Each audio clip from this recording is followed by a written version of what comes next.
It's coffee time. Cowboy coffee.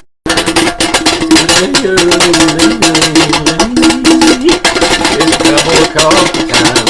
Cowboy coffee time. Good morning, young fritters, old codgers, and corn dodgers. Hope you all doing real good today. Hope life's good where you are, and if you're alive, it's good. Great to be with you. Great to see y'all. Great to visit every week. Enjoy it. Getting to see you. Last week I had to miss. I had some sinus stuff going on. You didn't want to hear me. We got a lot of good things going on, and everything's good in the world. The good Lord's good to us. Took a liking to us. My hero Roy Rogers always said on his little show when I was a kid, he'd just close it with the Roy Rogers show with may the good Lord take a liking to you. And of course he does. He does take a liking to all of us. And we're proud of that. And we know it. And we believe in it. Oh, just thinking a few good old songs I'd throw together this morning to get rolling. Hey, hey, Captain.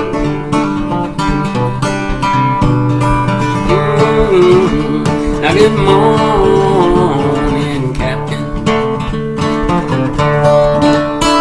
Good morning to you, sir.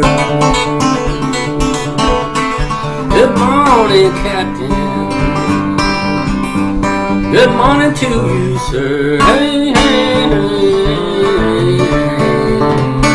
Do you need any mule skinner? Mule now.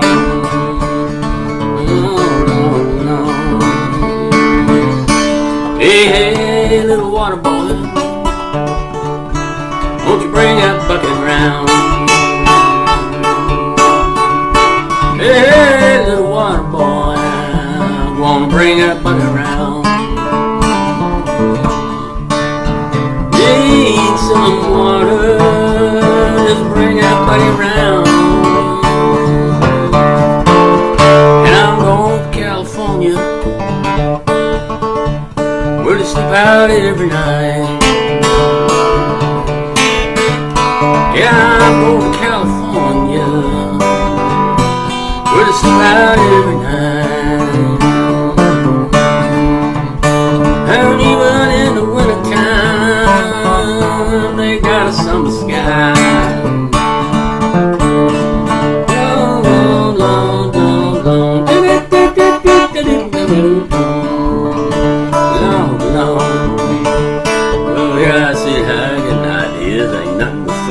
Live like this, out all night, running wild. One sitting home with a mother old child. I said, dang me, they ought to take a rope and hang me, highest from the highest tree. Woman, would you weep on me?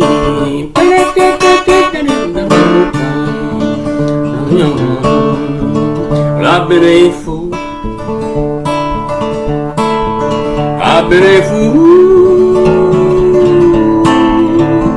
Forgiving you each time I've done wrong. Well, I've been a long time living here, but I'll be a long time gone. Well, hello highline, hello highway.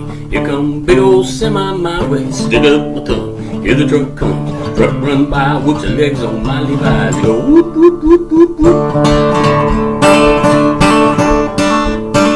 Well, I've been a fool. I've been a fool.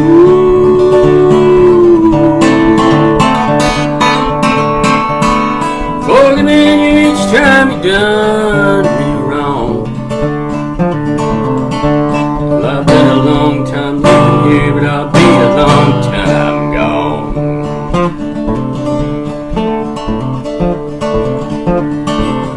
Well, I pulled in a roadhouse in Texas, a little place called Hamburger Dan. I told that waitress for my coffee, 'cause I'm a truck driving man.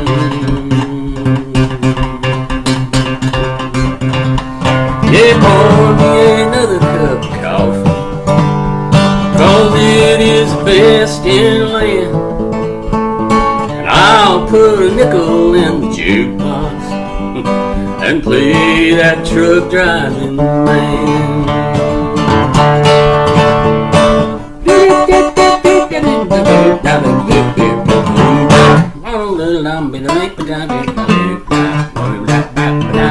Yeah.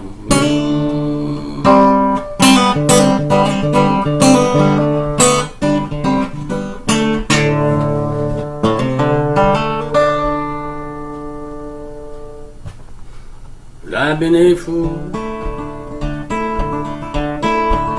I've been a fool. Forgetting you each time you done wrong. Well, I've been a long time leaving here. I'll be a long time gone. Yeah, I've been a long time leaving here. I'll be a long time gone.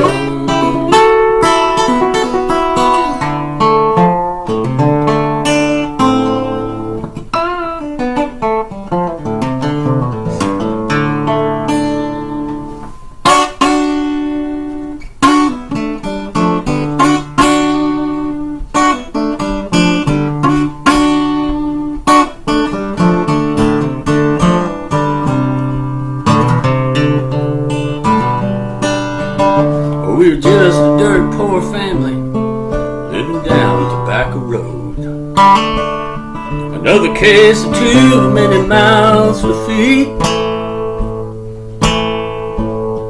Well, the tobacco daddy raised finally laid him in his grave. Left mama with Matthew, Mark, James, and me.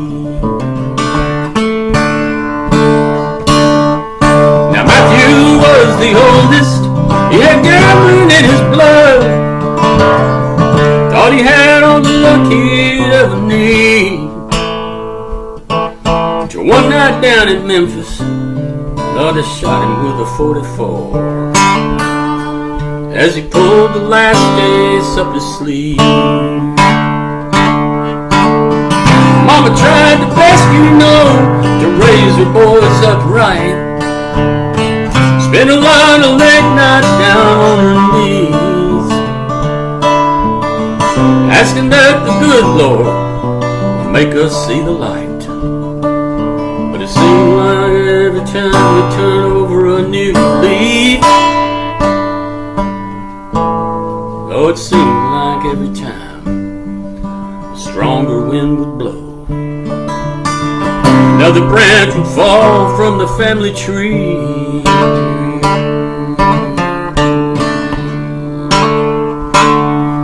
Another branch would fall from the family tree.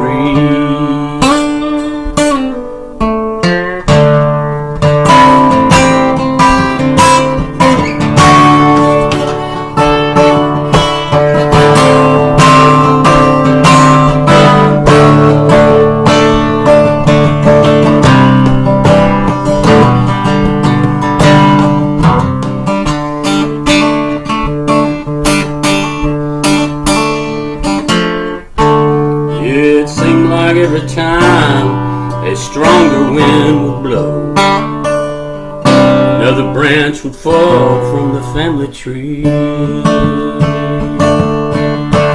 Mama spent a lot of late night down on her knees, asking that the good Lord to save our souls.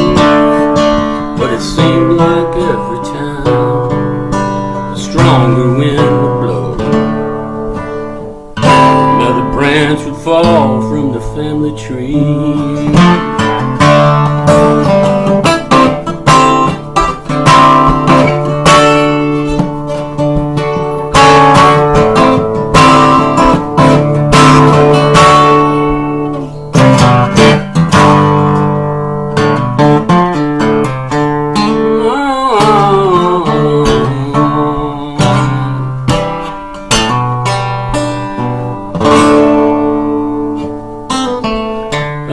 Good morning, everybody. Just running through a little medley and having a little fun pickalating. Well, welcome in everybody, my good friends over in the UK, and I ain't talking about Kentucky. And I got a good friend in Kentucky too, and we're happy to report that our good friend Donnie Skaggs, good old Skaggs boy from Kentucky, is getting better with therapy that he's had with muscles and all, and he's going home this Friday. So speaking of Kentucky, he's a good old Kentucky boy from Katie's, Kentucky. And but anyway, that song I did, Family Tree, just now, that's the new single, and it'll be out this coming Monday on the 24th on iTunes and everywhere. And I look forward to everybody hearing that and seeing that single, and appreciate everybody. We want to remind everybody we got this the book that So Did I Sleep in My 66 Ford for this. And thanks everybody for the sales, and y'all go on and give her a good review. And if you didn't like it, say it was Stephen King. Review his book, bad. But anyway, love it. Keith Stegall, one of the finest producers. He's produced all of those Don Williams. He produced all the albums over all the years with Alan Jackson. He wrote We're in This Love Together. He wrote I Hate Everything on George Strait. He's a great songwriter, producer, and a great guy, a great person. And he was kind enough to write liners on the back. He said, there is a brotherhood of those who slept in cars and vans to make it. I think he did too. Thanks for sharing those backseat songs with us, Keith Stegall. And then so much appreciate Jerry, the great Jerry Kennedy. What a treasure to the music business he is. He produced little people like this unknown guy Roger Miller, Reba McEntire, Statler Brothers, Tom T. Hall, and Mo Bandy, Mel McDaniel. So anyway, he wrote, Larry got in the music business the hard way. Once you're in, you must have talent, something Larry has plenty of. Jerry Kennedy. Thank you so much, Jerry, for those liner notes. And he's a great guitar player too. He played that dobro guitar on all the Tom T. Hall albums, and he played if you remember the record Pretty Woman, he's the guitar on that. He was telling me that they went into the studio to do Pretty Woman, and the guy walked in and he said, hey, I got this guitar lick that I've been hearing in my head when I wrote this song. And so Jerry said, well, tell me, man, show it to me. So Jerry's doing that lick on the guitar that he showed him when he walked in to record that song.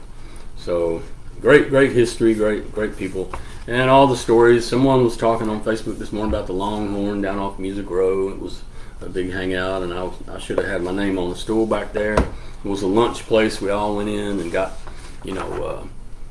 heard who's cutting what and where to run with your songs every day, and it was a great place, for us right there off West End at Music Row. And everybody hated it when it closed, and those days passed. I'm going to talk about that a little bit this morning. This book is full of those stories, and it talks about 1971. In 1971, I came into town in my '66 Ford. I was 17. I turned 18 while I was living in my car, and in July on the 24th. And but I came into town and I went to the Ryman, and I would hang out. I slept in my car down by the riverfront there in a parking lot. I think it was the welfare department that said on the building, human welfare or something like that. But I was there during the nighttime. I didn't need them. I had a little money in my pocket, and I knew where to go mooch a little food off these kids that were up over Tootsie's at night on Friday and Saturday night during the Opry. They would pray for you, and then they'd give you some food. So I knew where to get a bologna sandwich. I survived. And so just great kids, and the prayer didn't hurt me, and the food was good. So tells all these stories in here, but it starts out in Mayberry. The book is So Did I Sleep in My 66 Ford for this. Mayberry to Nashville, a songwriter's journey. So it tells about, oh my goodness, the great little town, living in it and walking the streets. When I was a kid, when you wanted to go to a movie, downtown cinema, walk-in cinema that had two, drive-in too, but you was going down there when you was a kid, your mama didn't say, well, get in the car, honey, I'll ride you down there. When your little 2 feet got you there, you got there. That's how you went when you went somewhere. So it wasn't like today. Everybody, okay, honey, load up. I'll take you where you're going. Mama said, soon as, and Daddy said, soon as your two little feet get you over there to the barbershop and the movie cinema, and go mow the yards. I made a little money mowing yards when I was 11, and stuff. And they would say, well, as soon as your two little feet get you there, you'll be there. So you had to leave early if you want to see the movie. I saw John Wayne's Alamo in Mayberry's little cinema. Walk in there on Main Street, and The Blob, and oh man, just stuff like that. Sinbad, the Seventh Voyage of Sinbad. Great days, but it tells all those Mayberry stories. And I used to fight not to get a haircut, and I still hate haircuts. But anyhow, I tried to tell my Mama, you got Book of Judges, Mama Samson. You cut my hair, I lose my strength. It didn't work. But anyhow, I tried to tell chapter 16, verse 19, but it didn't work. Right here on page 7 in the book, talking about you got to go over to the barbershop, Floyd's. You got to go down there and get you a haircut. Now, that was Mosley's barbershop when I was a kid. Andy Griffith's show was just starting, and he actually formed the he named Floyd's as a name they made up for his show, but he patterned it after my grandma's third cousin, Mr. Hyatt, who was the real Floyd in town. But oh Lord, they only had one haircut. They shaved it all off, and I didn't want my hair all cut off, But anyhow, and I talks about the there's a song I have called Dixie Dan, and all that story in here with the lightning bugs and the jar, and running around after my little baby sisters with a June bug on the string. In fact, I have June bugs in the backyard right now. When I was mowing this week, there were June bugs coming up out of the grass, and I was like, man, yeah. And I thought about getting one come in at Miss Laurie and then catch it. But anyhow, there are not a lot of them, so I didn't want to hurt one of them. It might hurt itself on the string. So Miss Jan Brookfield in England, so great to see you. Appreciate you so much. And still, we are working on our tour that we didn't get to do when COVID hit, and we're working on coming. We're either going to come as a vacation and do a little picking with the Haleys, or maybe book some things. But we're working on getting over there, and I surely hope by then I want to learn where you're at, where we could go, and we could have a couple of spot tea, But anyhow, Mr. Don Williams on there, he's watching. Morning, brother. He's a really great songwriter, has some great new gospel things, and just writes great stuff. And John Vance, there's another artist, a great artist up there in Michigan. You guys need to follow John Vance and his Outlaw page, and he does real good up there, and he does some great stuff.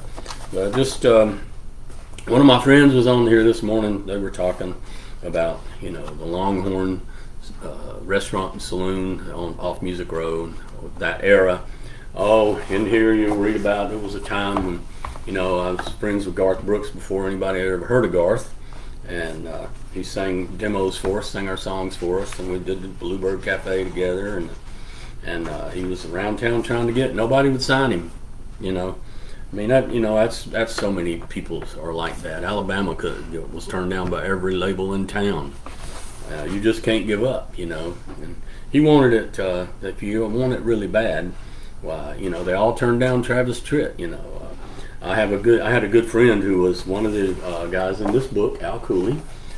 Great song, man. Just one of the greatest guys ever. The late Al Cooley. We lost him last year. I hate that, Clara.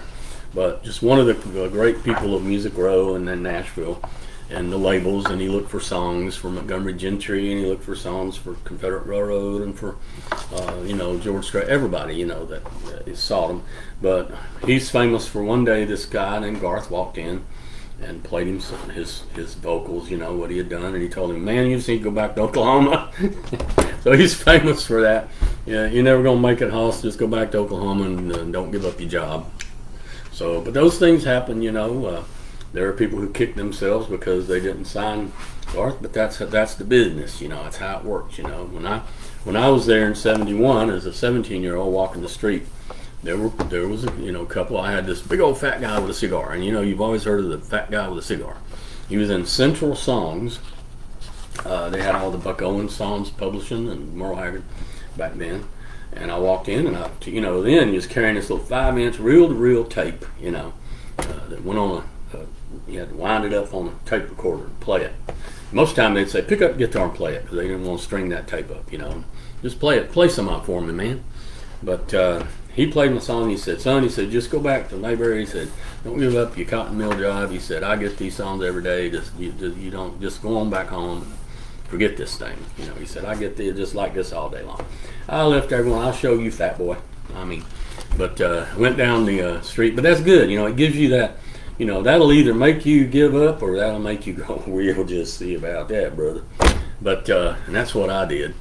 But I went down the street and I met Leslie Wilburn. They discovered Loretta Lynn, and she was writing at their company then. The day I walked in, she was signed there, and they booked her. They were her managers also with their Wilhelm Talent Agency, and discovered her, put her on their Wilburn Brothers TV show.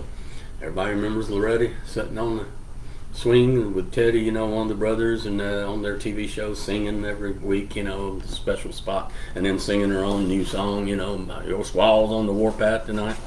And anyway, she was signed to them and writing there. That day I walked in, and Leslie said, I want to sign you an exclusive contract. I want these 3 songs. And I left there going, thinking, woo, I'm going to be a success here. And that was 1971. And it would be 1988 when I had my first top singles up on top of the charts. So it's a long business, but all of it has been a great adventure. And this book tells about every bit of it. And my Waylon stories. And I wasn't no running buddy with Waylon. We don't tell fibs on Cowboy Coffee Time. We ain't trying to claim we was buddies. I have a song wrote with Hank Jr., but I wasn't running buddies with Hank Jr. I ain't nobody telling that. Nope. But he respected my writing, and he was always good to me. And I was around him at times.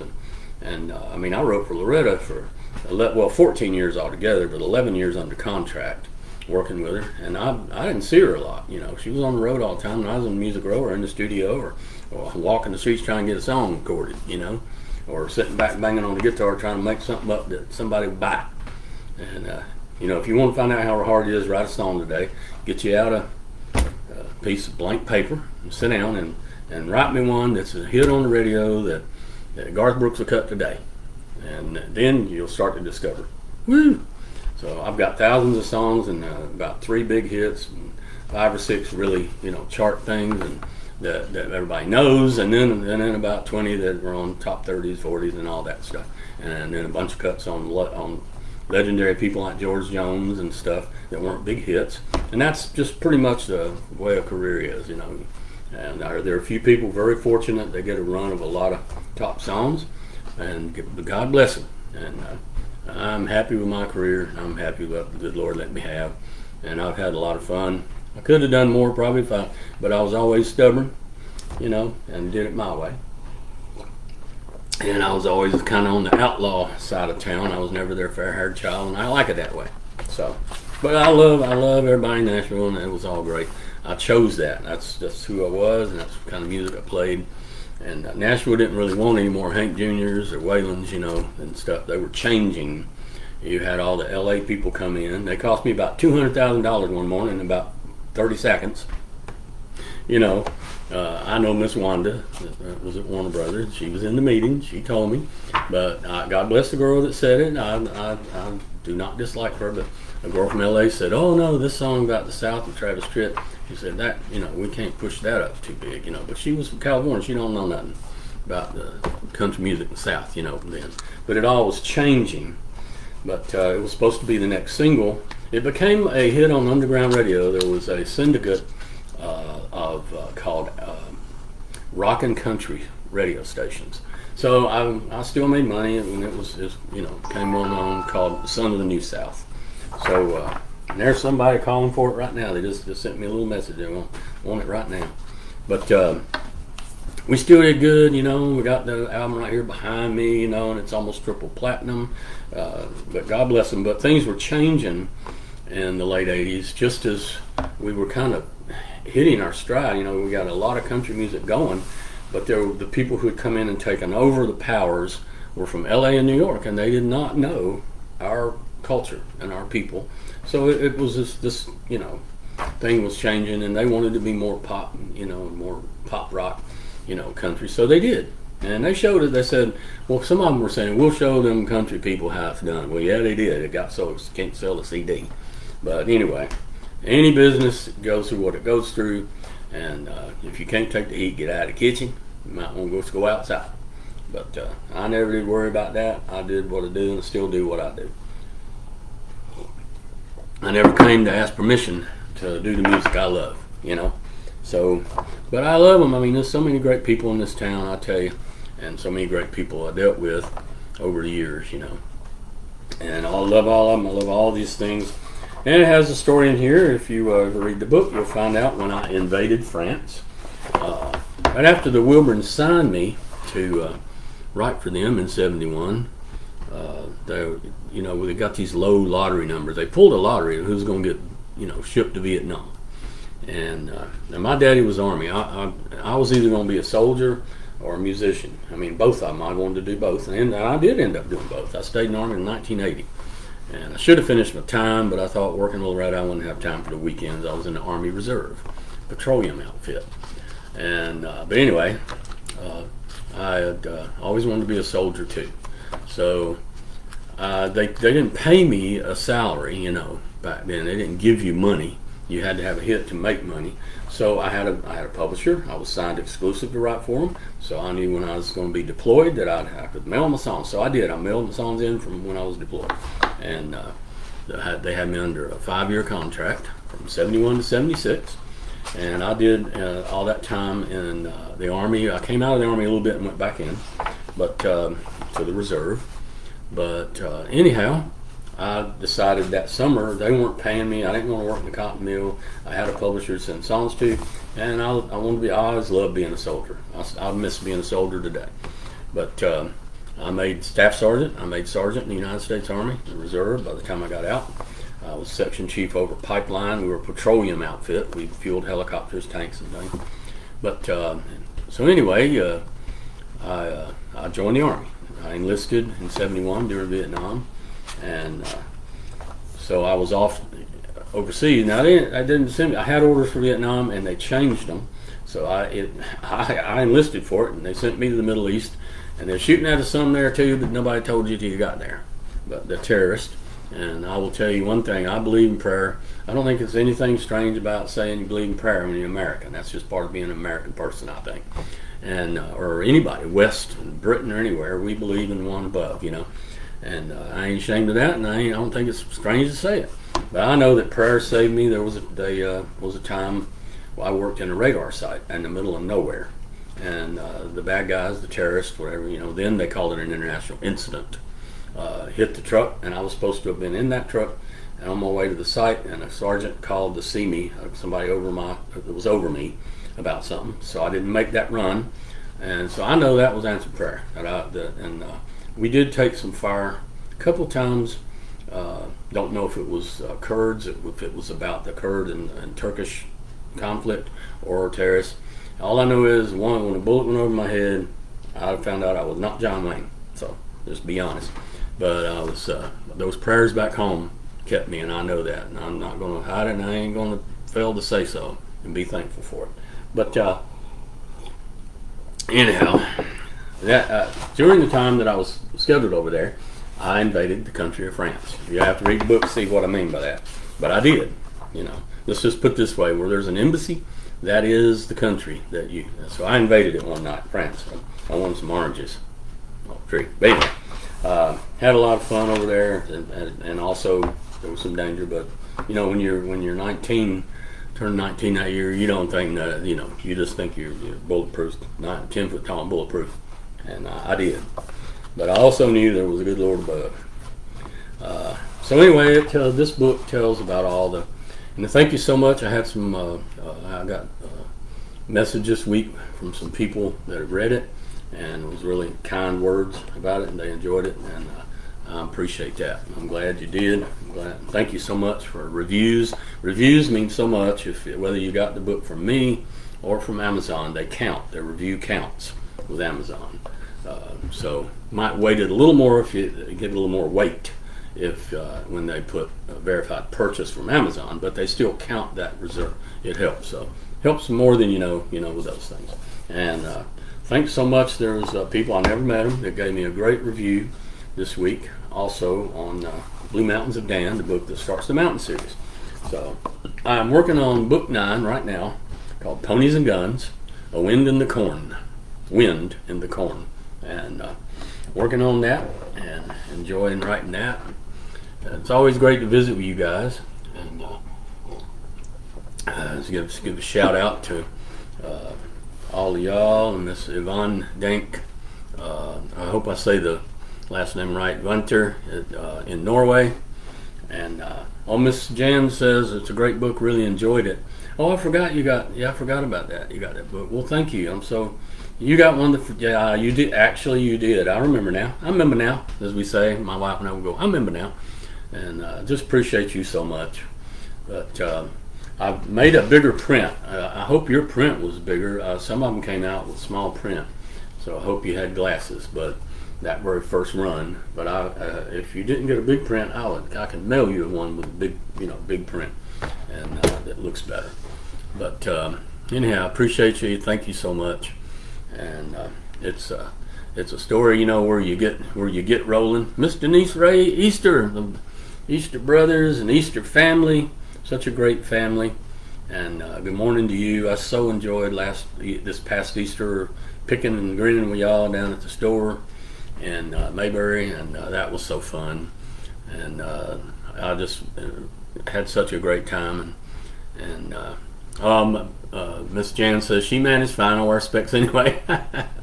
Yeah, I was learning also. It was part me and part Amazon, but mostly me. It's usually operator error. I was learning how you set up these books and things. And we got Mr. Kyle Newland Jr., man, in we love San Antonio. Been there, I think, 3 times. Of course, I have to live every day at the Alamo, and such a sacred place to be. Appreciate you, man, and he's another great musician out there playing country music. And I would love to come pick sometime when we come to San Antonio. They do a friend of mine, songwriter, plays at one place. I don't remember the name of it now, when it's the Alamo celebration. But man, that time of year is always a hard time of year for me to get there. But the act he does, I got my coonskin cap. I could get up there and play at the Alamo, when I wore, actually, I'll tell you a story that's in this book. Barry Beckett produced Bob Dylan. He is a good friend of mine. He was, at that time, I met him in the 80s, 90s, early 90s. He was an A&R man at Warner Brothers Records. And Barry Beckett is also the piano player in Muscle Shoals on all those Muscle Shoals music. Famous, great, and a great guy, just a great guy. But Barry was there the night at the Nashville Songwriters Association Awards. When I came to the awards, they had me there, and I wore a coonskin cap. This is Tennessee, and I just felt like doing it. And he said, "Larry, you the only do that, And he got the biggest kick out of it. And there was one nice lady sitting there. She was like a dignitary from a record label. And I remember she kind of said, "I don't want to eat my dinner with something dead on their head." I just, I'm like, I didn't mean to offend her, but it is Tennessee, I think she might have been from L.A., but this is Tennessee, and So anyway, I just had fun with it, and had a long, great coat on and a coonskin cap, But Barry got the biggest kick out of it, and everybody, But I didn't, I'm too kind. I am too polite and respect women too much to have told her that filet mignon on her was dead cow. But that's okay. I would never, I was very kind and gracious toward her, and let that go because she was a lady. But Miss Denise, yes, Miss Easter, I remember I was there with James, not this year, but the last year, I think it was, I went in the store and we visited. I'm so glad I did, and I caught him there. And he was telling me he had an old, somebody has an old, it's probably 8mm film of us playing when I was 15 on Main Street called that Autumn Leaves Festival then. And he was saying that over the years, when he saw that, he'd go, "Who was that kid?" And I said, "That's me. It was Larry." And then he remembered I played along with Russell Jr. and Linda in the kids band, and our drummer was Jerry Booker. Jerry worked in Snappy Lunch when we was in high school, part time, and I would play with the kids band, and then I played guitar I was so honored when James and Russell and I asked me, and all of them asked me to play guitar for them. And I was 15 years old, and if they ever find out we could get it on something to see, I'd love to see that film again. I was real proud to play for the Easter Brothers. Those of you in England and those of you in Arizona and Texas and all, if you don't know the Easter Brothers, they are Grammy-winning country gospel, great act. And they stayed based out of Mount Airy there in North Carolina, but were Grammy Award-winning people and band and talent. And I was honored to go play with them for a while when I was 15 on the guitar. And I'm sure that was kind of them letting me scratch along on that guitar. But it was great. It was a great experience for me. I learned from them to perform on stage and to present, present your music and present yourself. And Mr. Kyle says, "Come on whenever you're ready." When we can come, we thought about it. This coming October, we need to go see my wife's family in Arizona if we can. We're trying to decide what we're going to do this for our 51st wedding anniversary this fall in October. So yeah, if it turns out to be San Antonio, I'd love to hook up. I'd love to get up and pick a little there and play some songs. We love San Antonio, love the Riverwalk, and of course I love the Alamo. It's a sacred place to me. And since I was a kid, my mama, and it's in this book, when I was a kid and I was talking about walking to the cinema, I went down there to see the Alamo with John Wayne, and I think movies then were 50 cents, and I think popcorn and Coke was 20 cents, and I remember when you could get a bottle of pop for a nickel or a dime. And the hot dog was 20 cents too, something like that. But I think the ticket was 50 cents or 25 cents to see the movie, and but I didn't want to leave, so I stayed in watching it again. And somebody came in all of a sudden and got me by the ear, and it was my mom. She had seen it was way late and I wasn't back, and she said, "Boy, you can't watch this again; they'll get you." And I was like, "Oh man, I was hoping John Wayne lived this time," but anyway, I didn't say that, but I said, "Yes, ma'am," and I went out of there with her by the ear. But I love that. I love that history, and it was great to stand there. I actually learned the way that what's something great with my peppers. I grow jalapenos, cayenne, habaneros. Peppers, and I learned from when I was there one time. It wasn't a reenactment of the battle, but it was living history. People were there, and they were camped, and they were inside the Alamo courtyard, and this guy had a fire going, and he had peppers on the grill, on his little grill over his fire, over the fire there. And I learned how great a hot pepper is when you roast it over a fire. It changes the texture, and I found out. Oh yeah.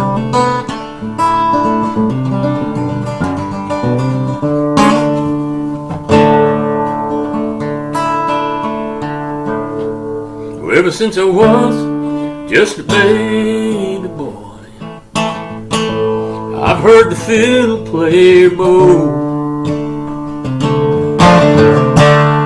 and it's the way of the southern born to feel an awesome feeling flow.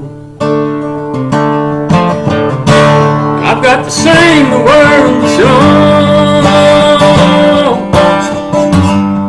Another child has something to say. I'm born of the South and I love my home. I'll sing the blues the Southern way.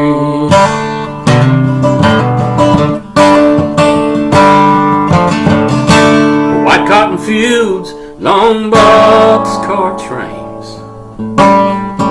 When you're from Dixie, they're part of you.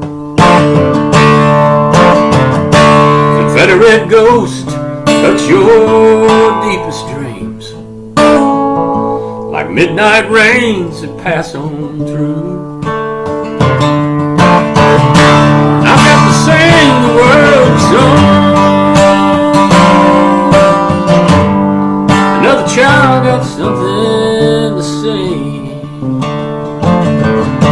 I'm born of the South and I love my home. I'll sing the blues the Southern way.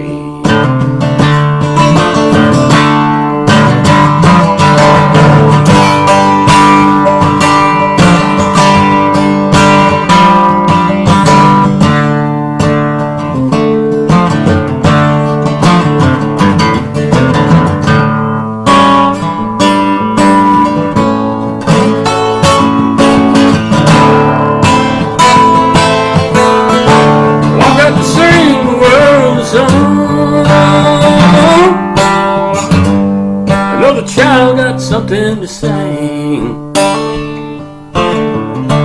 I'm born of the South and I love my home. I'll sing the blues the Southern way.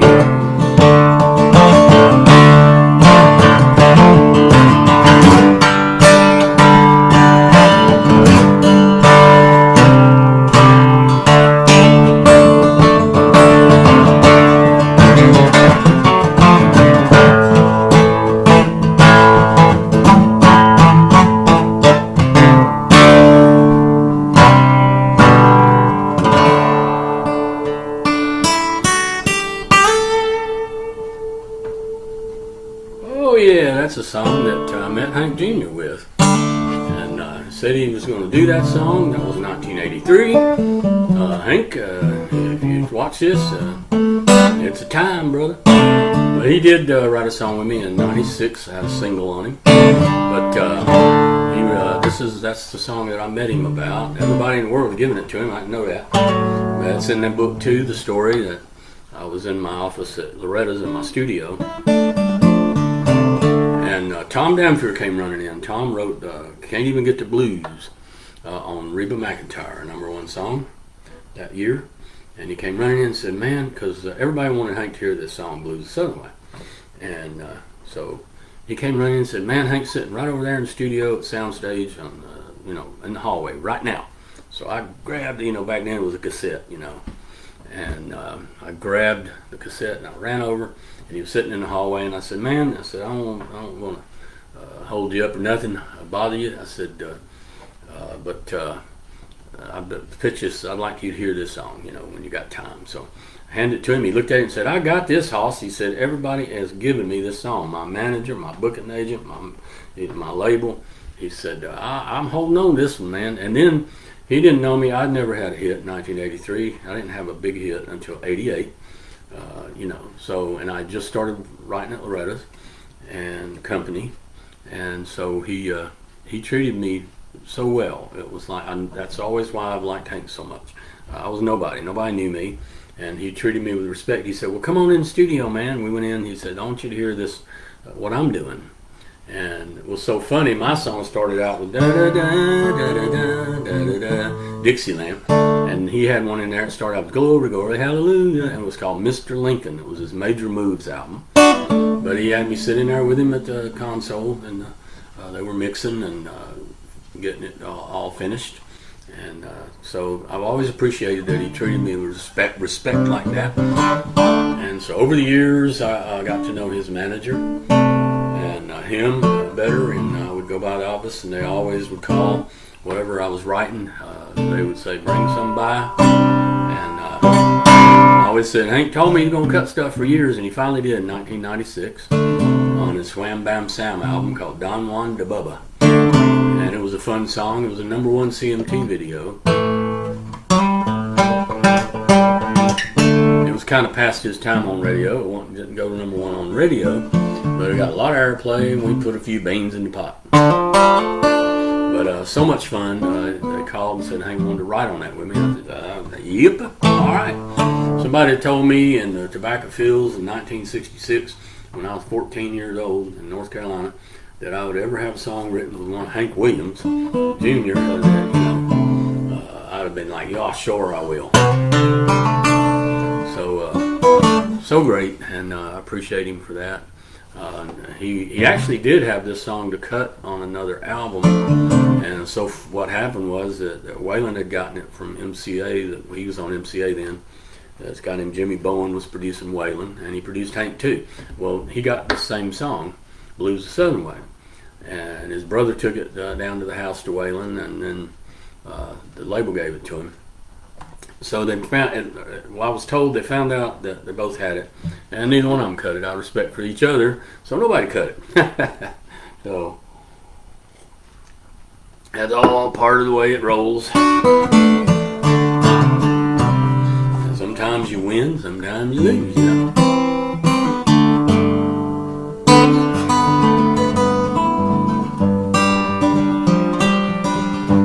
Well, this train bound for glory, this train is bound for glory, this train is bound for glory. Don't take nothing but the Rogers and the Holy. Well, this train bound for glory, this train don't haul no gamblers, this train don't haul no gamblers, this train don't haul no gamblers, it don't take no solid ramblers, this train bound for glory, this train.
See a great version of that. There's a group called Mumford and Sons, and they're on YouTube, and it's just great. Their version is great. They got Barefoot Girl on there playing the fiddle, and they all, they did a tour, about 10 years ago, I guess it was now, but it shows them on that tour. But boy, they all start jamming on that song, and it's great. Miss Linda Wainwright, great to see you. Glad you finally got to see us here. You've been busy and going. I get a kick out of some funny stuff you post. I don't go on the thread a lot, so I don't see a lot. Once in a while, when I'm on my phone, while you see, it goes right to the thread. Mostly, I use Facebook just to advertise, go on, put this, the book, the new album. Speaking of the new album, I got to give a shout out to Brian Smith of the Haley Sisters. Oh man, I have never had as many streams as we've got on Woke Up This Morning with the Blues. Woke Up with the Blues. And it's so funny, I have done so many albums with full bands and did all that, production and all. I have never, I did the last album, it's called A Man, His Guitar, and the Blues. And, I have never had so many streams of anything. And it's just me and the guitar, and then the only other person on it is Brian Smith Slide and Smithy. He plays slide guitar on the song we wrote together, Woke Up with the Blues. And I have just, and it's so great, and I wanted to give him a shout out this morning for that. And so glad he told, one day we were talking, and we'd talked for years about writing a song, you know. And of course he's over in England, I'm over here, but you can do it with technology now. But anyhow, he said something about it's always raining when you got the blues, and something about the blues, and I went, oh yeah, I woke up in the morning with the blues, and I was getting ready to do a blues album, which is what I did with old time blues, country blues on that album. It's called A Man, His Guitar, and the Blues. It's on iTunes, everywhere. And it has just gotten, I can't believe it, it's been streamed in Taiwan, Singapore, Malaysia. I don't know about Malaysia, I have a saying, Singapore, Taiwan, and Malaysia. How are you? How you doing? But anyway, never mind. I just have fun with stuff. But anyway, I can't believe the places that this stuff has been streamed.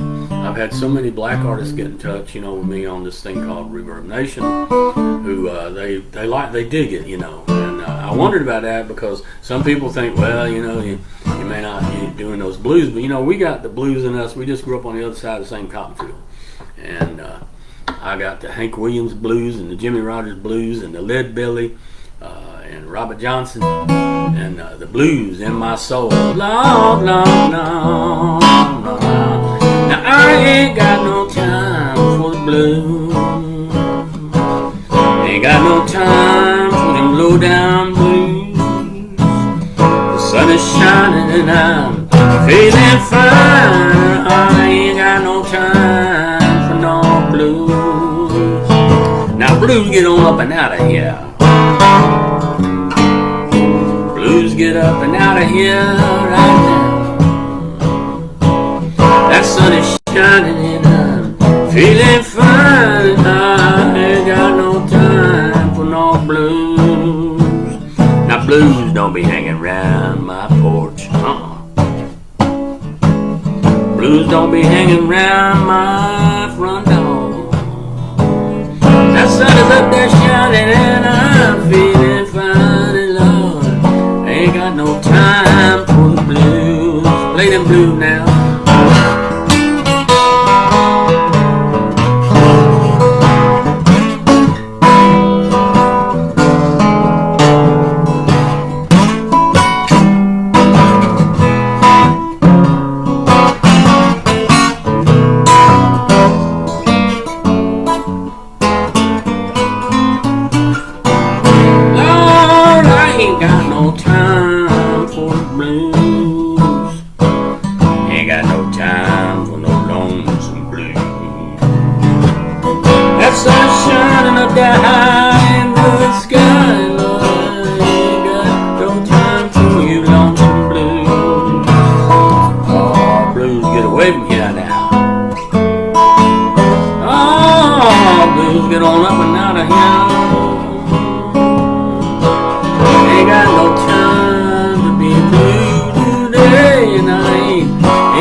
Appreciate all of you, and so great to see you. the good Lord's good to us, and here we all are enjoying life. Miss Linda Wainwright, so great to see you, and so great to always have a visit with you. Oh, Miss Wanda, oh, there you are, Renee Harrington. Nice Southern Way is awesome, thank you. And it's always so great to visit with y'all and pick a little and talk, and I just wanted to, it got me to move to talk about the book today because some friends were talking about it online today. Some great people down in the music business that never forgot me. They're good people, and appreciate you. I'm going to have to get to work now. I'm behind my deadline on book and album. The album is written. The next album is all written. It's all ready. And I'm going to run up studio up here soon, book time with them, and I'm going to just do me and a guitar again. I mean, I've had so much fun with that. I'm going to do it again. I'm thinking. And the new book I'm working on, I'm behind the line. You know, usually I've had another book by now, but I'm behind on it, but I'm getting through it. I'm starting to really write on the new book. It'll be book 9 of the Blue Mountain series on Amazon when it comes out.